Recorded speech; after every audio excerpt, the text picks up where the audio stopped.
Alors bonjour à tous, aujourd'hui nous continuons notre lecture du catéchisme de l'Église et nous en sommes rendus à la question numéro 119 du compendium qui est: comment le Christ s'est-il offert lui-même au Père? Eh bien voici la réponse. Toute la vie du Christ est offerte librement au Père pour accomplir son dessein de salut. Il a donné sa vie en rançon pour la multitude. Marc 10, 45. Par là, il réconcilie toute l'humanité avec Dieu.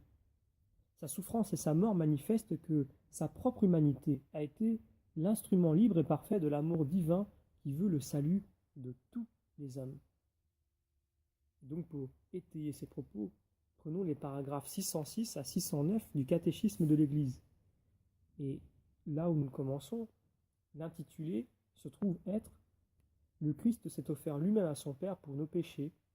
Toute la vie du Christ est offrande au Père. » Donc le Fils de Dieu, descendu du ciel, non pour faire sa volonté, mais celle de son Père qu'il a envoyé, Jean 6, 38, dit en entrant dans le monde: « Voici je viens pour faire, ô Dieu, ta volonté. » C'est en vertu de cette volonté que nous sommes sanctifiés par l'oblation du corps de Jésus-Christ une fois pour toutes.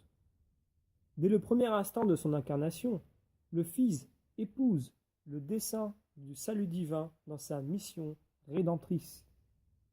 Ma nourriture est de faire la volonté de celui qui m'a envoyé et de mener son œuvre à bonne fin. Jean 4, 34.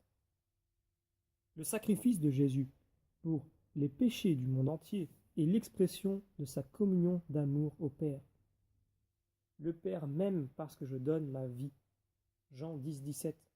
Ou encore Jean 14, 31. Il faut que le monde sache que j'aime le Père et que je fais comme le Père m'a commandé. Jean 14, 31. Ce désir d'épouser le dessein d'amour rédempteur de son Père anime toute la vie de Jésus, car sa passion rédemptrice est la raison d'être de son incarnation. Père, sauve-moi de cette heure, mais c'est pour cela que je suis venu à cette heure. Jean 12, 27. La coupe que m'a donnée le Père, ne la boirai-je pas? Jean 18, 11. Et encore sur la croix, avant que tout soit accompli, il dit « J'ai soif ». Le texte suivant se trouve sous l'intitulé « L'agneau qui enlève le péché du monde ». Donc après avoir accepté de lui donner le baptême à la suite des pécheurs, Jean-Baptiste a vu et montré en Jésus l'agneau de Dieu qui enlève les péchés du monde. Il manifeste ainsi que Jésus est à la fois le serviteur souffrant qui, silencieux, se laisse mener à l'abattoir et porte le péché des multitudes, et l'agneau pascal, symbole de la rédemption d'Israël lors de la première Pâque. Toute la vie du Christ exprime sa mission: servir et donner sa vie en rançon pour la multitude. Et donc le dernier texte que nous allons lire se trouve sous l'intitulé « Jésus épouse librement l'amour rédempteur du Père ».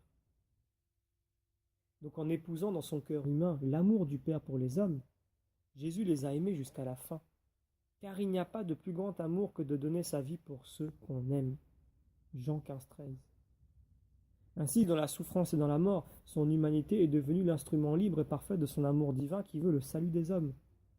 En effet, il a librement accepté sa passion et sa mort par amour de son Père et des hommes que celui-ci veut sauver.